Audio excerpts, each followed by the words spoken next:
All right, Miles, we got to talk about the Baltimore Ravens again. Obviously, you're a big Ravens fan. I live here in Baltimore, so Ravens football comes up all the time. And you and I have both been on agreement that the Ravens do a lot of things really, really smart, and they play the long game in the front office. And there's some news that I know you have that kind of just outlines that point even further.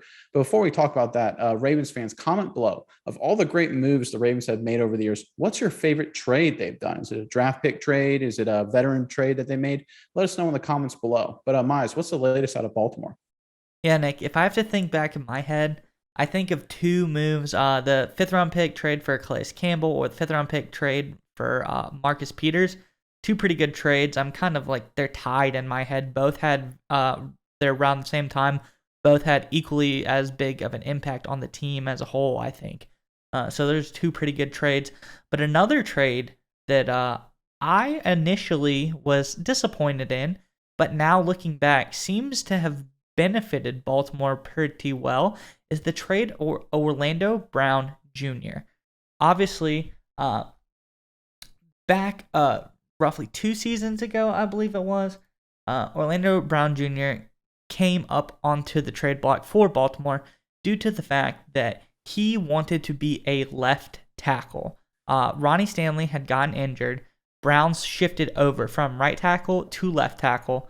And after he had some decent success at the left tackle position, he stated he wanted to be a left tackle. He wanted to make left tackle money, and he didn't really want to play right tackle anymore. Therefore, he was traded to the Kansas City Chiefs. But the Chiefs and the Ravens, they swapped a couple picks. Obviously, Baltimore got the 31st pick from the Chiefs for Brown. They got the fifth. They swapped to they gave the Chiefs the 58th pick overall in the second round. And then the Ravens got a couple of other picks as well. But through all of that, we need to go and decipher at the end of the day. Now, let's look back at the trade and see who has what. So, on paper, Nick, the Chiefs have Orlando Brown Jr., they have Nick Bolton, who's the linebacker, as well. But the Ravens have pass rusher Odafe Owe as well as guard Ben Cleveland.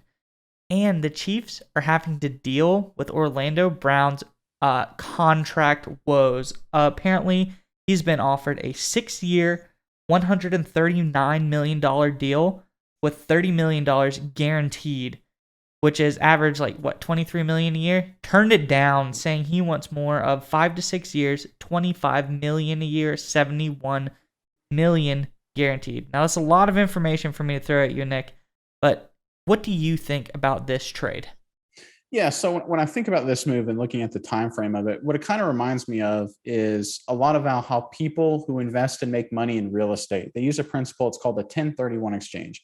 Basically, what that means, if you sell a property for more than it's worth and you buy another property, you don't have to pay taxes on your sale. So that's how a lot of people make money, right? You never have to pay taxes. You keep deferring it. The equivalent of paying taxes when it comes to drafting and evaluating and growing your team is signing these players that turn out to be really good players, like a guy like Orlando Brown, to long-term deals. You bear that cap hit. That's how you pay the taxes, so to speak, of having a good draft pick. So the Ravens, instead of paying that tax and having to sign Orlando Brown themselves, they shift Orlando Brown off to the Kansas City Chiefs, who now have to pay that tax themselves. The Ravens don't. And in return, the Ravens got a star pass rusher in Owe and a quality offensive lineman in Cleveland, either a starter or a really nice depth guy. So when I look at that, this is just another example of the Ravens doing really, really smart, really thoughtful team building, kind of thinking almost outside the box, thinking of it almost as a business, the way they run and manage their front office and how they construct their team. And I'm, again, just another example of how good of a job they do in the front office of that. Yeah, I like the premise here because if you think about it, this is almost kind of what they did with Hollywood Brown as well. But what they did was take a first round pick, got some use out of it, and then stringed it together to get another first round pick. So basically 5 years of a rookie deal, but it was really only 3. And then they get another 5 years of rookie deal. So 8 years of a rookie deal on one first round pick. Plus they got some depth pieces in here with Cleveland. He's in contention for a starting spot as a guard, but nonetheless, he's going to be a great backup or starter for Baltimore. So those are all really nice pieces. But like you said, they get the most value out of anyone that I've seen in their trades and everything. Baltimore is the kings of getting the biggest value out of all of these things. All right, Nick, it's time to get your internet privacy back today on every device you own in any country you want. Don't let anyone but you control your internet. NordVPN keeps you safe from prying eyes wherever you go online with their military-grade encryption. Is your favorite Netflix or streaming content blocked in the US?